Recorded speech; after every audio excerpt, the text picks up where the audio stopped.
할렐루야. 오늘도 하나님의 은혜 가운데 거하시는 여러분 되기를 축원드립니다. 함께 기도하겠습니다. 아버지 하나님 감사합니다. 오늘도 말씀을 통하여 새 하루를 시작합니다. 우리 성도님들에게 은혜 베풀어 주시며 이 말씀으로 동행하는 귀한 날 될 수 있도록 복을 내려 주시옵소서. 예수님의 이름으로 기도드렸습니다. 아멘. 하나님의 말씀은 고린도전서 1장 26절부터 31절까지입니다. 형제들아 너희를 부르심을 보라. 육체를 따라 지혜로운 자가 많지 아니하며 능한 자가 많지 아니하며 문벌 좋은 자가 많지 아니하도다.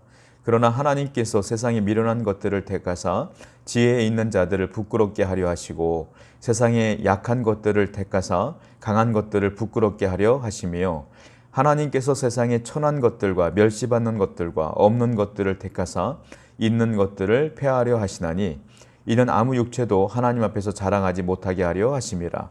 너희는 하나님으로부터 나서 그리스도 예수 안에 있고 예수는 하나님으로부터 나와서 우리에게 지혜와 의로움과 거룩함과 구원함이 되셨으니 기록된 바 자랑하는 자는 주 안에서 자랑하라 함과 같게 하려 함이라. 아멘.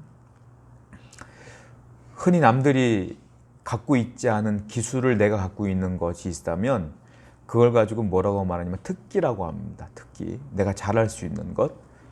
특히 잘하는 것 가운데 제일 잘하는 것을 주특기라고 하죠. 여러분, 사람들 말고 하나님에게도 잘하시는 게 있어요. 물론 이 말이 조금 어폐가 있어요. 왜냐하면 하나님은 못하는 게 없거든요. 못하는 게 없어요. 말씀으로 창조하시고 사람을 만드시고 죽은 자를 살리신 하나님께서 못할 게 어디 있겠어요. 굳이 따지자면 그래도 하나님이 잘한다기보다는 좋아하시는 일이 있어요. 특히 좋아하시고 즐겨 하시는 일이 있단 말이에요. 그것이 뭐겠느냐. 오늘 성경을 보게 되면 하나님의 주특기, 좋아하시는 일, 즐겨 하시는 일이 나와 있어요. 그게 뭘까요, 여러분? 오늘 본문을 통해서 여러분들에게 소개해주고 싶은 하나님의 좋아하시는 주특기가 뭐냐면 하나님은 이 땅을 살아가는 사람들 가운데 아주 연약하고 아주 부족한 사람들을 들어다가 사용하시기를 좋아하셔요. 그래서 그들을 통하여 하나님의 영광이 나타나길 원하시고 그 사람들에게 하나님의 능력이 나타나길 원하셔요. 성경을 보게 되면 그렇게 일하시는 걸 좋아하시는 분이 우리 하나님이다. 다시 말씀드릴까요? 한마디로 말하면 우리가 평가할 때 저 사람은 참 부족해, 없어, 능력이 없어, 연약해 이런 사람을 들어 쓰시기를 좋아한다는 말이에요. 그 사람을 통해서 주님께서 영광 받으시기를 원하신다라는 거예요. 대표적인 게 뭐냐? 바로 십자가 사건이에요. 하나님이 이 땅을 구원하시기 위해서 수많은 방법이 있었겠지만 십자가라고 하는 참으로 이해할 수 없는 방법으로 우리를 구원해 주셨어요. 자, 하나님이 당신의 독생자 예수 그리스도를 이 땅에 보내셨단 말이에요. 하나님이 인간이 되신 거예요. 이것 자체가 문제가 있어. 어떻게 하나님이 인간이 돼요? 한마디로 말하면 하나님 입장에서 볼 때면 이건 최악의 상황인 거예요. 가장 연약하고 부족하고 없는 상황 가운데로 들어간 거야. 그런데 인간의 모습으로 온 것이 단순한 모습으로 온 것이 아니라 사람들도 볼 때 저렇게 저런 데서 태어났네 할 정도의 곳 어디예요? 마구간에서 태어났다라는 거예요. 그래도 좋은 과정에서 태어난 것도 아니고 마구간에서 태어났다. 그리고 예수님이 성장한 곳은 목수의 아들로 태어났어요. 목수는 그 당시에 가장 비천한 직업 중에 하나였단 말이에요. 그러니까 가장 미천한 곳에 태어났고 가장 미천한 인간으로 태어났고 가장 미천한 직업을 갖고 살아오셨어요. 죽음은 어때요? 십자가에서 돌아가셨어요. 십자가는 어떤 죽음입니까? 가장 최악의 죄인들이 죽는 곳이 십자가예요. 그러니까 십자가에 죽는 사람들은 다 사람들이 동정하지 않아요. 돌 던지고 침 뱉고 그런 십자가에서 돌아가셨어요. 인간의 모습으로 이 땅에 살아있는 모습을 볼 땐 최악의 인간이요. 정말로 아무것도 없는 비참한 인생이에요. 그런데 이때부터 반전이 시작되죠. 십자가에 돌아가신 예수님이 인간으로서는 한 번도 달성해 보진 못한 부활이라고 하는 다시 살아난다고 하는 놀라운 기적을 일으키십니다. 부활하셔요. 그리고 그 부활하신 예수 그리스도를 믿는 모든 사람들을 구원하셔요. 가장 비참한 인생에서 가장 영광스러운 인생으로 바뀌어요. 하나님은 그렇게 일하신다고요. 그것이 그 하나님의 가장 좋아하시는 일의 정점이 뭐냐? 십자가다. 예수님이 이 땅에 오시는데 그렇게 비참하게 돌아가셨음에도 불구하고 그 예수 그리스도를 믿는 모든 사람들은 지금 다 구원받고 하나님의 영광을 드러내며 살고 있는 거예요. 오늘 이 설교 영상을 보고 있는 저와 여러분 모두가 이 하나님의 영광을 드러내고 있는 삶을 살고 있는 거예요. 하나님의 주특기는 뭐냐? 이렇게 비참하고 연약하고 부족하고 아무것도 없는 자들을 통하여 당신의 영광을 받으시며 당신의 능력을 나타내는 것이다. 자, 그렇다면 우리가 정말 하나님의 그 일하심을 제대로 알기 위해서는 저와 여러분, 즉 인간이란 존재가 어떤 존재인지를 분명히 알아야 된다는 거예요. 자, 여러분들의 본질을 알려면 여러분들 주위에 있는 사람과 나를 비교했을 때 아는 게 아니에요. 어떤 귀한 서적을 통하여 인간이 이렇구나, 어떤 유명한 철학자가 이렇게 말했네, 인간이 이렇구나 라고 말해서 인간의 본질을 아는 게 아니에요. 자, 인간의 본질은 어떻게 알아야 되냐면 나를 창조하신 창조주 앞에 내가 서 있어 봐야 나의 본질을 정확히 알 수가 있는 거예요. 그러니까 저와 여러분들을 창조하신 하나님, 그 살아계신 하나님 앞에 내가 서 있어 봐야 돼요. 생각을 해봅시다. 하나님이 나를 어떻게 평가하실까? 어떻게 보실까? 그때 인간의 본질이 본격적으로 드러나는 것입니다. 하나님 앞에 우리가 서 있게 되면 두 가지가 나와요. 첫 번째, 두 단어로 제가 설명하자면 인간은 첫 번째 적신이다. 두 번째 죄인이다. 끝이에요. 이게 인간의 본질이에요. 적신이 뭐냐? 알몸이란 뜻이에요. 그러니까 저와 여러분들은 하나님 앞에 서 있게 되면 알몸입니다. 적신이에요. 그리고 죄인이에요. 더 이상 그 무엇도 아니에요. 우리는 사람들과 비교할 때 저 사람은 나보다 별로 가진 게 없네, 저 사람은 나보다 배운 게 없네 라고 평가가 되겠지만 사람들과 나를 평가하는 게 아니에요. 진짜 본질은 하나님 앞에 내가 서 있어 봐야 된다. 자, 인간의 본질을 정확히 알고 있던 자가 누구냐? 욥입니다. 욥이 뭐라고 고백하냐면 욥은 10명의 자녀가 있었음에도 불구하고 다 죽어요. 그리고 사랑하는 아내가 자기를 욕하고 하나님을 저주하며 떠나요. 자기는 병에 걸려서 기왓장으로 온몸을 다 벌거벗고 긁고 앉아있는 상황이에요. 가난해졌어요. 피폐해졌어요. 사람들이 손가락질을 해요. 네가 죄가 있어서 이렇게 망한 거야. 순식간에 죄인이 됐어요. 그런 상황 속에 욥이요 하나님 앞에 뭐라고 고백합니까? 성경 말씀 한번 보죠. 욥기서 1장 21절 말씀이에요. 이르되 내가 모태에서 알몸으로 나와 싸운즉 또한 알몸이 그리로 돌아가올지라. 내가 하나님 알몸으로 태어난 자입니다. 적신으로 태어났습니다. 그런데 하나님, 내가 또 적신으로 하나님께 돌아가는 것 뿐입니다. 알몸으로 돌아가는 것 뿐이라고요. 내가 더 이상 무엇 때문에 교만하며 하나님을 원망할 일이 무엇이 있겠습니까? 지금까지 살아온 것 다 하나님이 주신 것인데 하고 욥은 겸손하게 얘기하고 있어요. 저와 여러분들은 태어날 때 아무것도 없었어요. 두 손에. 그런데 이렇게 먹고 살만하고 살 집이 있고 내가 운영할 사업체가 있고 내가 다녀야 될 직장이 있고 내가 사랑하는 남편이 있고 아내가 있고 자녀가 있고 다 그 이후에 하나님이 주어주신 것이지. 그러니까 이걸 내가 취했다, 내 것이다 라고 생각하는 사람은 하나님 앞에 내가 적신입니다, 내가 죄인입니다 라고 고백하지 않아요. 욥과 같은 사람만이 하나님께 이렇게 겸손하게 고백할 수가 있는 거예요. 다시 말해요. 여러분과 저는 적신입니다. 아무것도 아니에요. 또 사도 바울의 고백을 볼까요? 로마서 3장 10절입니다. 기록된 바 의인은 없나니 하나도 없으며. 사도 바울은 뭐라고 말합니까? 의인은 이 땅에 단 한 명도 없다. 한 명도 없다. 반대말로 뭐예요? 그러면 인간은 100% 인간은 의인이 아니라면 반대말이 뭐겠어요? 죄인이다. 모든 인간은 죄인이다. 바울은 그걸 알았어요. 모든 인간은 죄인이다. 그렇기 때문에 하나님만 붙들고 사는 거예요, 바울이. 하나님께 교만하지 않고 겸손하게 엎드리며 산 거예요. 욥은 내가 적신입니다라고 알았기 때문에 겸손했고, 바울은 내가 죄인입니다라고 알았기 때문에 겸손한 거예요. 인간의 본질은 적신이요 죄인이기 때문에 하나님 앞에 떳떳하게 고개를 들고 살 수 있는 사람이 한 명도 없는 겁니다. 교만할 이유도 하나도 없는 거예요. 왜냐? 죄의 결과가 얼마나 비참했는가 보자고요. 로마서 3장 23절 말씀이에요. 모든 사람이 죄를 범하였음에 하나님의 영광에 이르지 못하더니, 모든 사람이 죄를 범했기 때문에, 죄인이기 때문에 하나님의 영광에 이르지 못했다. 다른 말로 무슨 말이냐? 원래 하나님이 천지를 창조하시고 인간을 창조했을 때는 모든 사람들이 영광스러운 존재로 만들어진 거예요. 저와 여러분들은 영광스러운 존재였고 원래 죽음도 없었어요. 우리에게는 하나님의 영광이었어요, 우리가 한마디로 말하면. 그런데 선악과를 먹음으로 우리가 죄인됨으로 그 영광이 싹 없어지게 된 거예요. 비참한 존재가 된 거예요. 하나님의 영광이 싹 사라지게 된 거예요. 그리고 우리 가운데 죽음이라고 하는 비참한 것이 온 거예요. 그래서 그때부터 인간은 죄인이고 인간은 비참한 존재가 된 것이다 라고 바울이 얘기하는 거다. 결국 어디까지 가느냐? 로마서 6장 23절 말씀이에요. 죄의 싹은 사망이에요.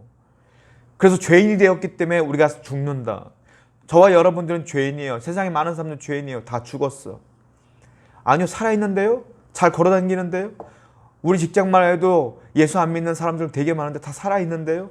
여기서 말하는 죄의 싹은 사망이란 말은 영적인 죽음을 말하는 거예요.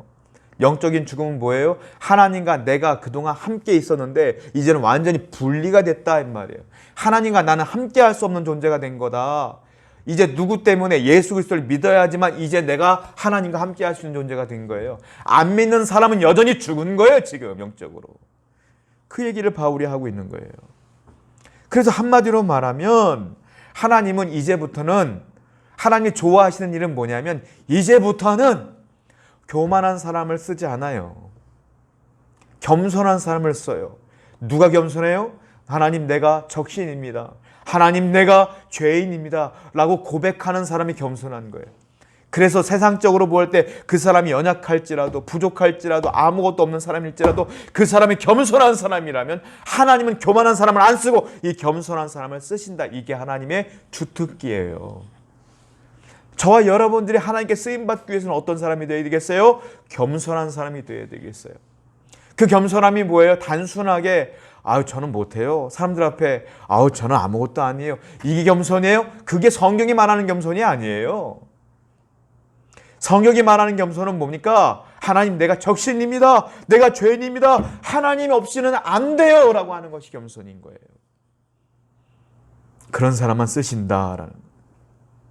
그래서 하나님께서는 그 겸손한 사람을 쓰시는데 그 겸손한 사람들에게 하나님이 놀라운 은혜를 주신다라는 거예요.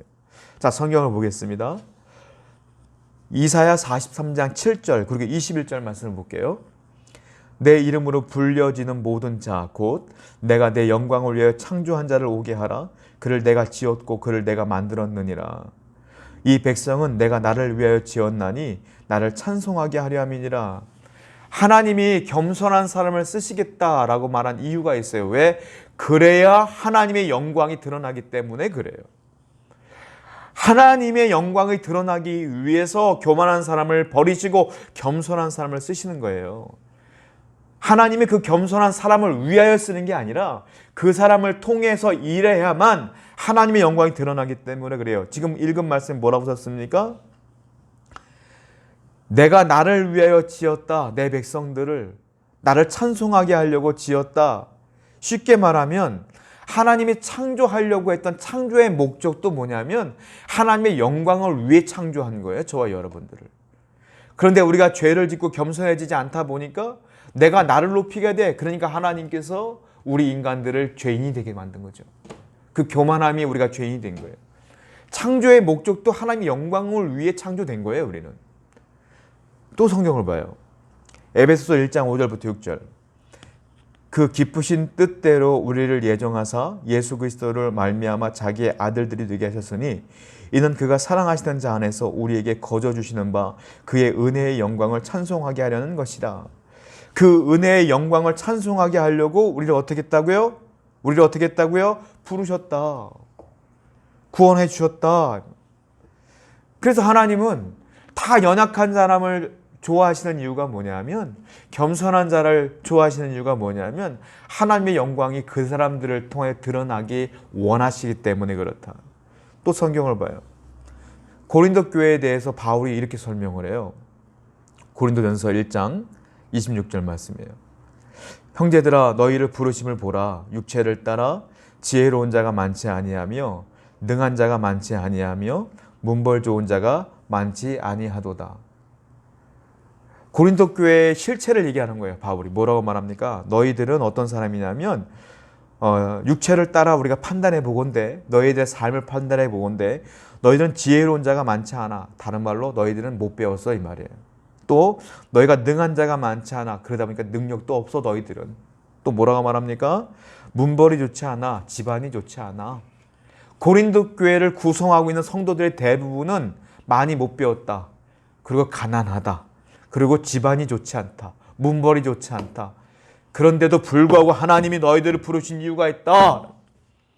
그럼에도 불구하고 너희들은 죄인인 걸 알고 적신인 걸 알고 예수 그리스도를 믿는 믿음이 있었기 때문에 하나님이 너희들을 구원하여 부르신 건 아니겠느냐. 너희들을 통하여 영광 받기 원하시는 건 아니겠느냐. 너희들의 육체의 조건이 맞기 때문에 부르신 것이 아니다라고 바울이 얘기하고 있어요. 자, 이 고린도 교회 성도들을 통하여 구체적으로 어떻게 하나님이 일하시느냐, 그게 본문 27절과 28절에 나와 있어요. 한번 읽어볼게요. 고린도전서 1장 27절부터 28절. 그러나 하나님께서 세상에 미련한 것들을 택하사 지혜 있는 자들을 부끄럽게 하려 하시고 세상에 약한 것들을 택하사 강한 것들을 부끄럽게 하려 하시며 하나님께서 세상에 천한 것들과 멸시받는 것들과 없는 것들을 택하사 있는 것들을 폐하려 하시나니, 약한 것들을 통하여 강한 것들을 부끄럽게 하시고 하나님은, 그리고 미련한 것들을 택하여, 즉 고린도 교회 성도들을 말하는 거예요. 지혜 있는 자들을 부끄럽게 하시려 하시고, 그리고 천한 것들과 멸시받는 것들과 없는 것들을 택하여 있는 것들을 폐하려고 하시는 것이다. 바로 너희들을 통하여 쉽게 말하면 그 교만한 자를 꺾으시며 하나님의 살아있음을 영광받기 위하여 너희들을 선택하신 것이다. 너희들의 부르심과 너희들의 콜링은 그런 이유가 있는 것이니 너희들은 절대로 교만해서는 안 된다라고 사도 바울이 얘기하는 거예요.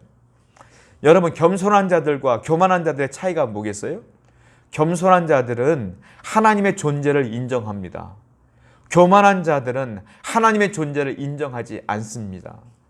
또 겸손한 사람은 하나님의 능력을 의지하며 삽니다. 교만한 사람은 하나님의 능력을 의지하기 이전에 내가 능력이 있기 때문에 내 능력을 의지하고, 내 부모님이 능력이 있기 때문에 내 부모님의 능력을 의지하고, 내 부모님의 친구들의 능력이 있기 때문에 아는 지인들을 먼저 의지한 뒤에 그래도 안 되면 그제서야 하나님 부릅니다. 이게 교만한 사람이에요. 간단해요. 겸손한 사람은 하나님을 의지하고, 겸손한 사람은 하나님을 인정하고, 교만한 사람은 나를 의지하고, 교만한 사람은 내 부모를 의지하고, 그러니까 하나님의 존재를 하나님 인정하지 않는 거예요. 이거 차이예요. 아무것도 없어요. 성경 말씀 볼게요. 교만한 사람은 하나님이 가만 놔두질 않아요. 잠언 16장 18절. 교만은 패망의 선봉이요 거만한 마음은 넘어짐의 앞잠이니라. 교만한 사람은 망한다. 거만한 사람은 망한다 이 말이에요. 누가 망하게 한다? 하나님이 망하게 한다. 또 고린도전서 1장 29절. 이는 아무 육체도 하나님 앞에서 자랑하지 못하게 하랍니다. 왜 교만한 사람이 패망하고 왜 거만한 사람이 넘어져요? 이유가 있어요. 왜? 아무 육체도 어떤 사람도 하나님 앞에서 자랑하지 못하게 하려고 그 사람들을 실패하게 한다. 만약 그 교만한 사람이 성공하고 승승장구하면 하나님도 업신여기기 때문에 하나님이 그래서 철저하게 망하게 할 것이다. 여러분, 하나님을 인정하지 않고 교만하고 패망하고 연약하고 거만한 사람들이 잘 되고 있어요? 부러워하지 마세요. 마지막은 망합니다. 안 망하는데요? 승승장구하고 자기 재산은 자기 아들들에게 다 물려주고, 그리고 또 그 집은 대대로 부자인데요? 부자가 끝까지 잘 사는 게 축복받은 것 같죠? 그렇지 않아요. 언제 망해요? 죽고 난 뒤에 지옥 가요. 망해요. 부자가 지옥 갔을 때 가난한 나사로를 보고 뭐라고 말합니까? 아브라함에게 아브라함이요, 저 나사로를 좀 우리 집에 보내주셔서 천국과 지옥이 있는 것 좀 말 좀 하게 해주세요. 기억나시죠? 부자인 상태로 죽은 거예요, 그 사람도. 그런데 마지막에 망한 거예요. 여러분 부러워하지 마세요. 내가 비록 가난하고 업신여김 받아도 내 안에 예수 그리스도가 있고 내가 예수 그리스도를 철저하게 믿고 겸손하게 믿고 있다면 여러분들은 저 천국이 여러분 거 있음을 소망하며 살아야 될 줄로 믿어요. 분명히 믿으셔야 된다. 여러분, 교만이 쉽게 말하면 뭐냐면 하나님과 맞먹으려고 하는 게 교만이에요. 쉽게 말하면 사탄이 하나님과 맞먹으려고 했어요. 원래 천사장이었어요. 근데 하나님은 그 맞먹으려고 하는 그 교만을 보시고 쫓아냈어. 그래서 이 땅에 와서 그가 뭐예요? 사탄이 된 거예요. 아담과 하와가 선악과를 먹은 게 뭘 죄냐고 사람들이, 그 사과 같은 그 조그만 과일 조각 하나는 먹은 게 뭔 죄입니까? 안 믿는 사람은 그렇게 얘기해. 그러나 그것이 큰 죄요. 왜냐? 마귀가, 사탄이 뱀의 모양으로 아담과 하와를 어떻게 유혹했어요? 야, 선악과를 먹어봐. 하나님처럼 될 거야. 하나님처럼 눈이 밝아져. 하는 말을 듣고 하와가 마음속에 교만함이 생겼어요. 이걸 먹으면 내가 하나님처럼 되는구나. 그래서 먹은 거예요. 단순히 선악과 한 입 먹은 게 중요한 게 아니에요. 하나님처럼 되는구나. 다른 말로 뭐예요? 하나님과 마음 먹으려고 마음 먹은 거예요, 아담과 하와가. 그것이 그래서 하나님 보실 때 큰 죄예요. 천사를 쫓아 마귀가 되게 한 죄가 그 교만함인데, 하나님처럼 맘먹으려고 하는 그 죄를 아담과 하와가 죄를 지은 거예요. 아담과 하와의 그 하나님처럼 맘먹으려 했던 그 교만함이 그때서부터 모든 사람에게 죄성으로 들어와서 저와 여러분들에게 뭐가 있어요? 여전히 이 교만함이 있어요. 교만함이. 여전히 하나님의 존재를 인정하지 아니하려고, 여전히 하나님 무시하고 내 마음대로 살려고 하는 교만함이 여전히 이 안에 죄성으로 남아있다고요. 저와 여러분은 끝까지 그래서 내가 죄인임을 인정하지 않는 자가 된다면 망할 수밖에 없어요. 다행스러운 건 그래서 하나님을 믿게 되었으니 다행한 거 아니겠어요? 이것만큼 감사한 게 없어요. 끔찍해. 내가 여전히 예수 그리스도를 믿지 않았다면 여전히 교만하여 하나님과 맘먹으며 살 거 아닙니까? 그러면 지옥은 예약되어 있는 거예요. 제일 좋은 지옥이. 여러분, 그래서 여러분 삶이 조금 안 된다고 해도 낭망할 필요 하나도 없어요. 겸손하고 감사해야지. 야, 내가 겸손하구나. 내가 예수 그리스도를 믿게 되었으니 이게 무슨 은혜냐 하고 감사하고 살아야죠. 할렐루야. 이 믿음 변치 않는 여러분 되기를 축원드려요. 자, 이렇게 되면 내가 겸손하여 예수 그리스도를 믿게 되면 내가 어떻게 돼요? 거듭나는 걸 다른 말로 뭐란 말이에요? 새 사람이 된 거예요. 우리가. 저와 여러분들은 새로운 사람이 된 거예요. 내가 죄인인데 하나님과 맞먹으려고 했던 교만한 자인데 하나님 예수 그리스도를 믿음으로 말미암아 거듭남으로 말미암아 새로운 사람이 되었어. 자, 새로운 사람이 누가 새로운 사람이에요? 이제부터는 모든 영광을 내가 아니라 하나님께 돌리는 사람이 새로운 사람이에요. 저와 여러분들은 그래서 모든 영광을 이제부터 어떻게 돌려요? 하나님께. 다 하나님이 하셨습니다. 하나님의 은혜입니다. 이것 또한 하나님의 감사함으로 내가 영광을 돌립니다. 감사하고 하나님 때문입니다 라고 영광 돌리고 살아야 되는 거예요. 자, 성경을 봐요. 고린도전서 1장 31절 기록된 바 자랑하는 자는 주 안에서 자랑하라 함과 같게 하려 함이라. 이제부터 자랑하려면 아이고 제가 조금 잘해서 됐습니다. 제가 누구 때문에 덕습니다. 이게 아니라 이제부터는 자랑하려면 어떻게 하라고요? 주 안에서 자랑하라. 주님 때문입니다. 주님이 지혜를 줬습니다. 주님이 저분을 만나게 했습니다. 주님이 이렇게 길을 인도했습니다 라고 사람들에게 주님을 자랑하라. 주님을 자랑하라. 누가? 새로운 사람, 거듭난 사람. 이제는 하나님께 겸손한 사람은 주님만을 자랑하며 사는 거예요.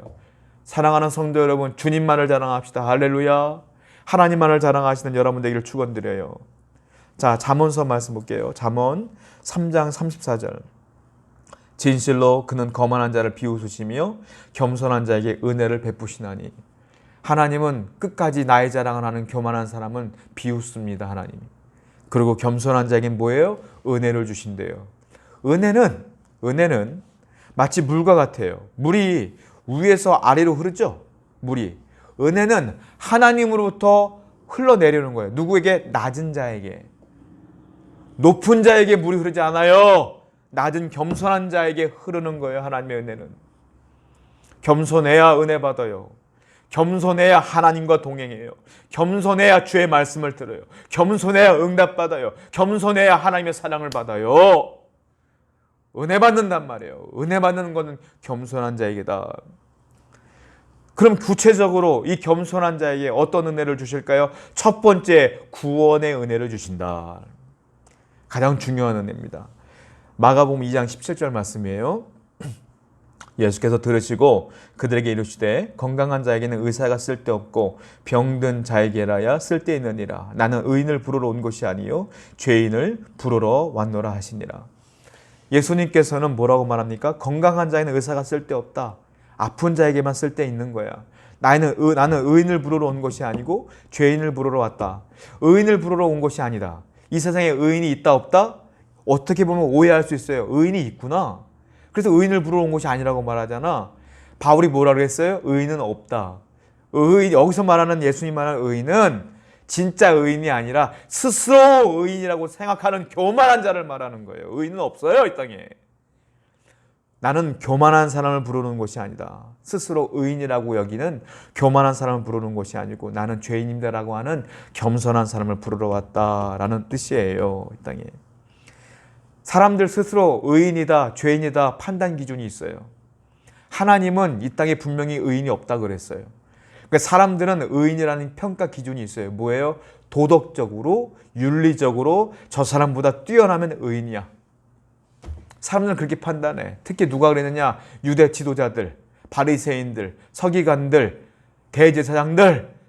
이 사람들이 뭐라고 말했느냐면 윤리적으로 니들보다 내가 뛰어나. 니들보다 내가 성경을 많이 알아. 그러니까 내가 의인. 너희들은 나보다 훨씬 더 뒤처져 있으니까 죄인.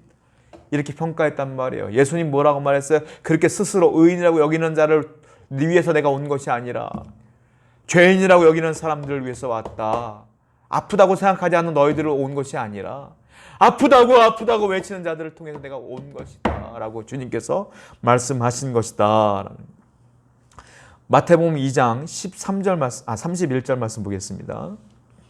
예수께서 그들에게 이르시되 내가 진실로 진실로 너희에게 이르노니 세리들과 창녀들이 너희보다 먼저 하나님의 나라에 들어가리라. 의인이라고 여기는 너희들아 잘 들어라. 너희들보다 세리와 창기가 먼저 하나님 나라 들어갈 거야. 이 말을 또 오해하시면 안 돼요. 아, 세리, 창녀 이렇게 몸 팔고 사는 여자들 윤리적으로 완전히 쓰레기야. 쉽게 말하면 이들이 볼 때. 그렇게 살아도 구원받는구나. 오히려 그 사람이 낫네. 예수님이 지금 말씀하고 있는 것은 윤리적인 기준으로 평가하면 절대로 안 된다는 거예요.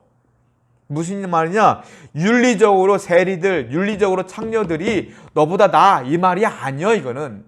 이건 무슨 말이냐면 창녀일지라도 세리일지라도 어느 순간에 내가 죄인인 걸 알고 내가 적신인 걸 알고 하나님이 아니면 예수 그리스도가 아니면 내가 구원받을 수가 없구나 라는 걸 알고 회개한다면, 그렇게 회개한다면 그 사람이 비록 창녀로 살았어도 그 사람은 구원을 받을 수가 있는 자이기 때문에 하나님 편에 보실 때 그 사람이 겸손한 자이기 때문에 여전히 너희가 그들보다 윤리적으로 뛰어난 삶을 산다 할지라도 너희가 죄인인 걸 깨닫지 못하고 회개하지 않는 너희들보다는 훨씬 낫다 이렇게 말씀하시는 거예요. 이건 윤리적으로 창녀처럼 살아라가 아니라 회개해야 된다.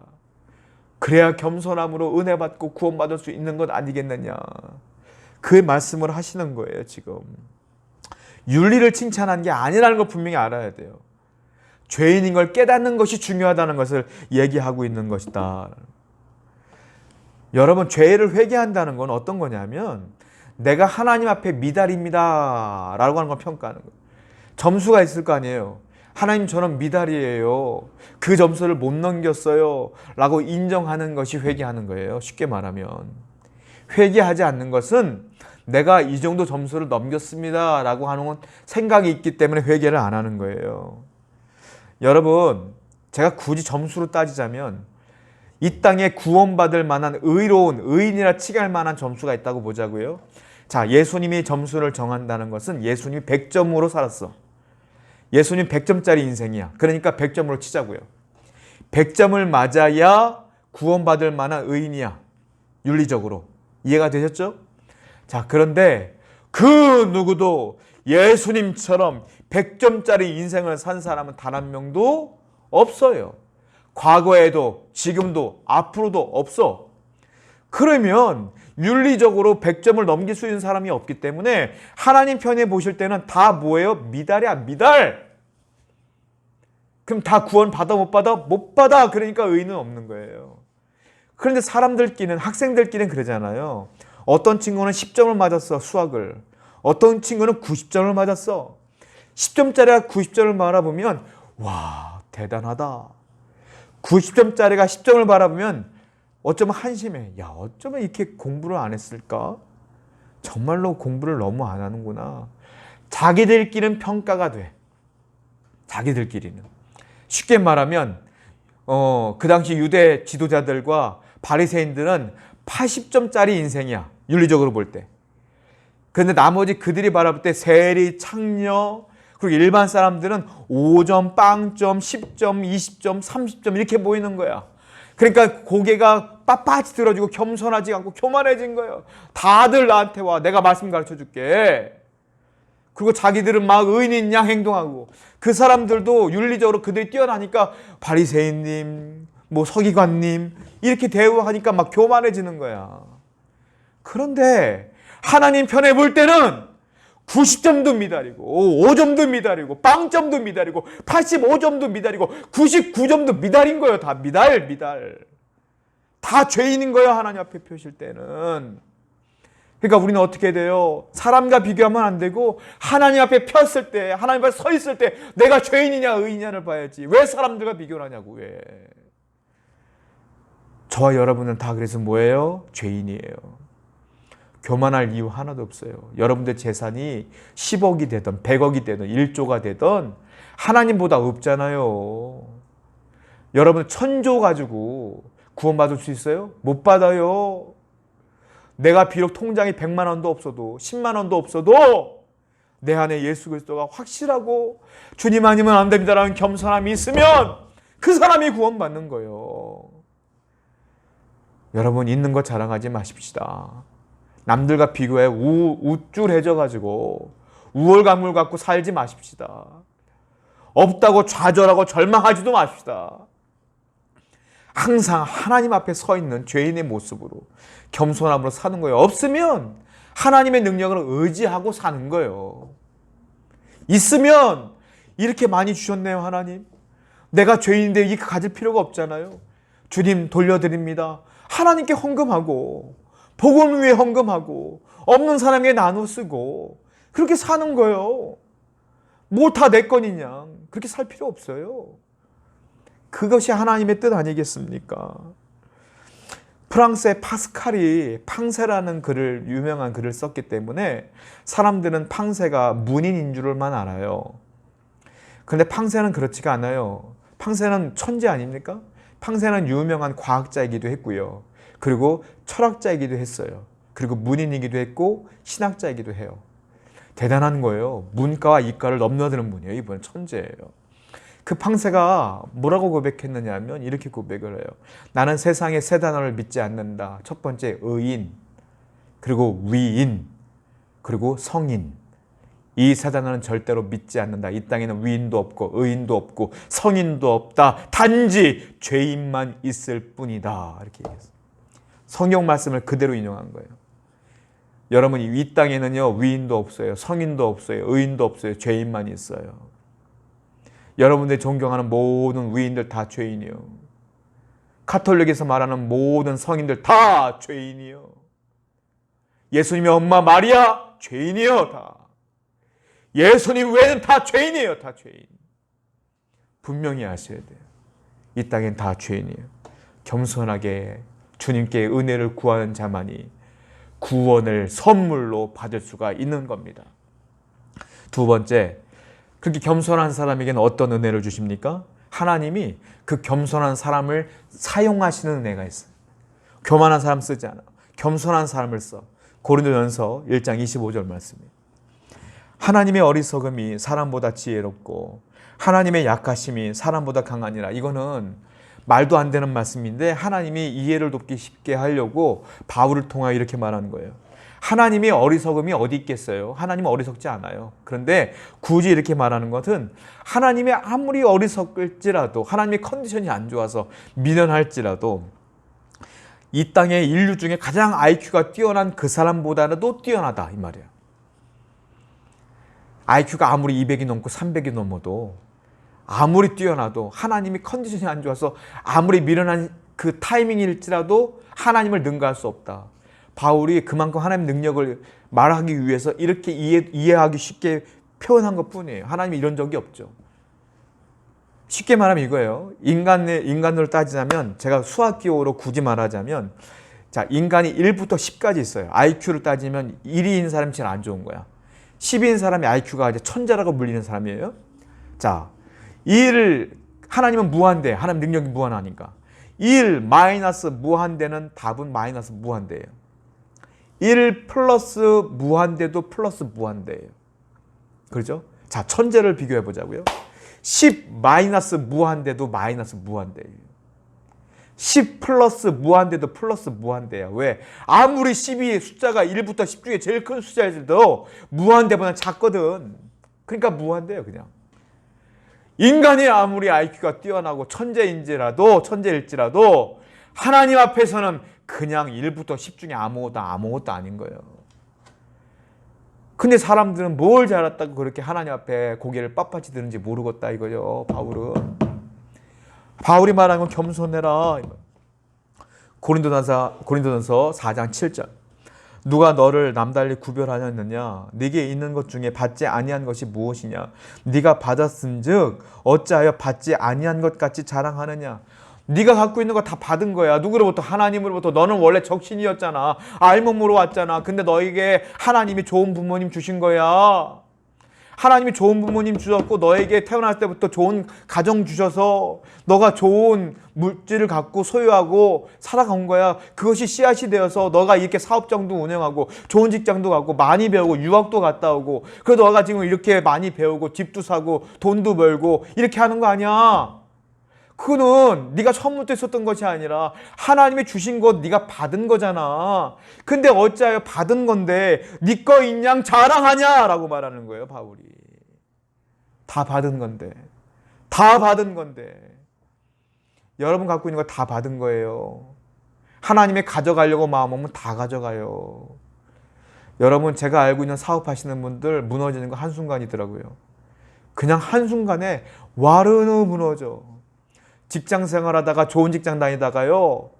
쫓겨나는 건 한순간이요. 말 한마디로 나가는 거예요. 너 나가 끝나는 거예요. 아무리 건강한 내 육체도요. 어느 날 갑자기 팍 쓰러지는 거예요. 다. 근데 어디 고개를 빳빳이 들고 하나님 앞에 내 겁니다라고 자랑합니까?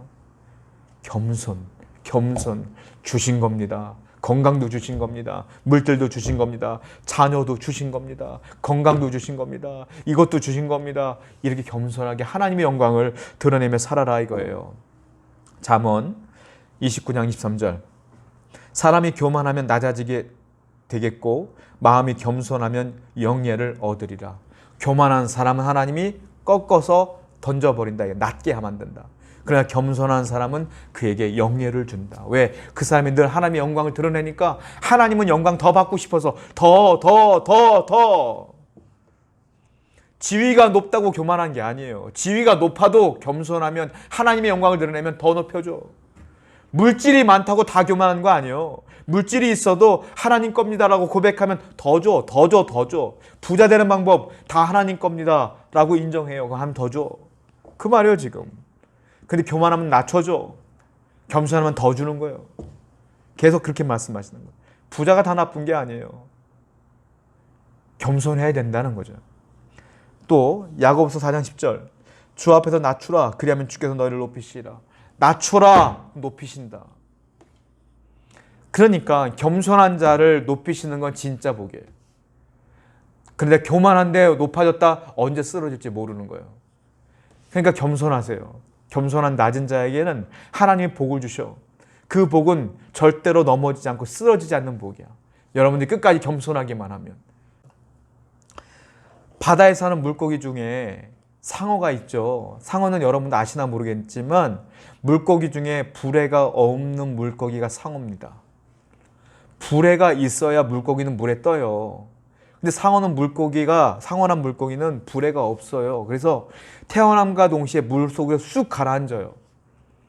그래서 태어날 때부터 상어는 본능적으로 꼬리치며 헤엄을 칠 수밖에 없는 물고기예요. 잠시도 안 쉬어요. 끝까지 꼬리를 치며 잠잘 때 외에는 계속 움직이는 거예요. 아니면 죽으니까. 그래서 상어가 강한 물고기가 된 겁니다. 불에가 없기 때문에. 여러분, 하나님도 마찬가지예요. 내가 불에가 없기 때문에 끝까지 겸손하게 없어요 하나님라고 겸손한 자에게는 하나님이 강력한 은혜를 주심으로 강력한 자가 된다. 이건. 지혜가 없는 자를 통하여 지혜 있는 자를 부끄럽게 여기신다. 없는 자를 통하여 있는 자를 부끄럽게 여기신다. 왜? 있는 자는 낮아질 것이고 없었던 자는 하나님의 복을 주심으로 올라가니까. 기억하십시오. 낮아져야 돼요. 겸손해야 돼요. 없다고 고백해야 돼. 죄인이라고 고백해야 돼. 적신이라고 고백해야 돼. 누가 그랬어요? 다윗이 그랬어요. 다윗은 형제 중에 막내로 태어났는데 아버지도 무시하고 형들도 다 무시해. 아시죠? 사무엘도 처음 보고 무시했어요. 형제들 중에 인물이 제일 떨어졌거든. 나중에 하나님께서 쓰시는데 골리앗과 싸우는데 무기를 들고 가는데 너무 애가 연약하고 키도 작고 몸집도 작고 하니까 뭐 맞는 갑옷도 없고 무기도 못 들어. 결국 어떤 무기 들고 가요? 돌멩이 5개 들고 나가.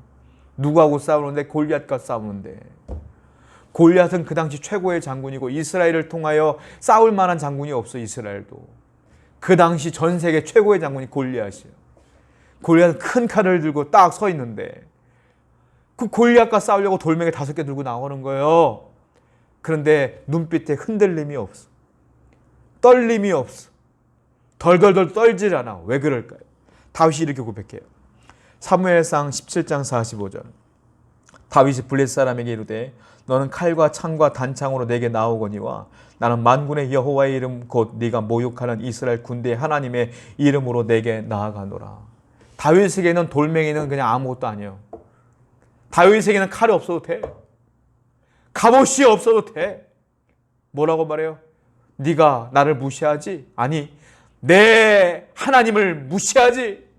너는 그 큰 칼을 그리고 단창으로 내 앞에 나와 있지만 나는 네 앞에 만군의 여호와의 이름으로 나간다. 나는 하나님과 함께 있는 자야. 나는 너까지 것 무섭지 않아. 그리고 돌멩이를 던졌을 때 한 방에 여기 딱 맞고 죽지 않습니까? 하나님의 이름으로 나가는 거예요. 겸손하게. 그래서 골리앗을 이겼을 때 다윗의 이름이 놀랍게 올라가는 것이 아니라 하나님이 다윗을 위해 사용하셨구나 하고 올라가는 거예요. 그래서 하나님은 다윗을 계속 사용하여 왕까지 세워주시는 거예요. 겸손한 자를 쓰신다. 12제자 면면을 보게 되면 다 무식자예요. 가난한 자예요. 갈릴리 사람들이에요. 어부예요. 아무것도 없어. 그런데 초대교회에서 베드로를 붙잡아 놨는데 바리새인들과 그 위대한 정치인들이 딱 서 있는데 베드로가 한번 딱 얘기하지 않습니까? 그들이 고백해 놀래갖고 뭐라고 얘기하지 아세요? 사도행전 4장 13절 14절. 그들이 베드로와 요한이 담대하게 말함을 보고 그들을 본래 학문 없는 범인으로 알았다가 이상히 여기며 또 전에 예수와 함께 있던 줄도 알고 또 병 나은 사람이 그들과 함께 서 있는 것을 보고 비난할 말이 없는지라. 그랬던 그 무식자 베드로, 요한, 아무것도 아닌 자들, 아무것도 못 배운 자들, 가난한 자들, 그 사람이 예수 그리스도의 은혜를 받고 성령을 받고 앉은 베개를 고치고 병자를 고치고 그리고 붙잡아 놨더니 말을 하는데 하나님의 말씀을 증거하는데 이들이 반박할 말이 없어요. 그래서 스스로 뭐라고 말하냐? 저 사람들이 배운 게 없는다는데 어찌 이렇게 말을 잘하지? 하고 놀라는 거예요. 하나님은 연약한 자를 통하여 강한 자들을 부끄럽게 여긴다. 딱 맞지 않습니까? 겸손한 자를 쓰시는 거예요. 고린도후서 2장 12장 9절부터 10절 마지막으로 읽어볼게요. 나에게 이르시기를 내 은혜가 내게 족하도다. 이는 내 능력이 약한 데서 온전하여짐이라 하신지라. 그러므로 도리어 크게 기뻐함으로 나의 여러 약한 것들에 대하여 자랑하리니 이는 그리스도의 능력이 내게 머물게 하려 함이라. 그러므로 내가 그리스도를 위하여 약한 것들과 능력과 궁핍과 박해와 곤고를 기뻐하노니 이는 내가 약한 그때 강함이니라. 여러분, 하나님께서 무조건 가난한 사람 쓰지 않아요. 능력 있고 부자도 써요. 그 대신에 그 사람들의 교만을 꺾은 뒤에 쓰신다. 겸손한 다음에. 대표적인 사람이 누굽니까? 모세예요. 모세는 왕자로 태어났어요. 왕이에요. 왕의 형통으로 태어난 사람이에요. 그 왕자였던 모세를 그냥 쓰지 않아. 40년 동안 꺾어. 그 교만을 꺾어. 왕의 냄새를 싹 빠져나가게 한 뒤에 나중에 이 늙은이가 뭘 할 수 있겠어요? 하나님, 그럴 때 써요. 바울도 그냥 안 써요. 바리새인일 때, 로마 시민권자일 때, 교만할 때, 정말로 살기가 등등하여 그리스도인들을 다 잡아갈 때에, 종교적으로 아주 그냥 열심히 있을 때에, 율법주의자였을 때에, 가르치는 자였을 때에, 가말리엘 문화상이 있을 때에, 그때 안 써요. 언제 써요? 도끼를 다 빼, 눈을 멀게 하고 겸손하게 나는 아무것도 아닙니다 라고 고백한 뒤에 바울을 쓰는 거예요. 바울이 그렇게 고백하는 거 아닙니까? 나는 나의 약한 것들을 자랑한다. 내가 교만했을 때는 하나님이 나를 쓰러뜨렸지만 내가 겸손했더니 나를 쓰신다. 그래서 나는 진짜 힘은 약한 것이 진짜 강력한 힘임을 내가 안다. 나는 겸손하리라. 사랑하는 성도 여러분, 여러분들이 지금 어떤 상황이 있든지 간에 겸손해야 돼요. 겸손은 뭐라고요? 내가 적신인 걸 알아야 돼요. 내가 하나님 앞에 죄인인 걸 알아야 돼요. 늘 죄인입니다라고 고백하는 자, 하나님의 영광을 드러내기 위해 애쓰는 자, 내가 한 것이 아닙니다, 하나님이 하셨습니다, 하나님의 영광을 드러내는 자, 하나님을 자랑하는 자, 그런 사람을 쓰신다. 오늘 하루 여러분들이 그런 사람이 되어서 하나님께 귀하게 쓰임받는 하루가 되기를 축원드립니다. 평생 그렇게 쓰임받는 자가 되기를 축원드립니다. 기도하겠습니다.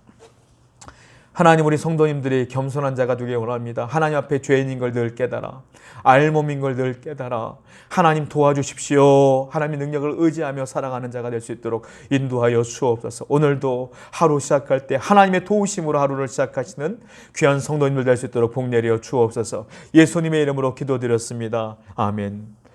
이제는 우리 주 예수 그리스도의 은혜와 구속하신 하나님의 사랑하심과 성령님의 감화 감동 충만 역사하심이 이제 겸손하리라 결단하고 하나님 앞에 고백하는 모든 성도님들 머리 위에 지금부터 영원토록 함께 계시기를 간절히 축원하옵나이다. 아멘.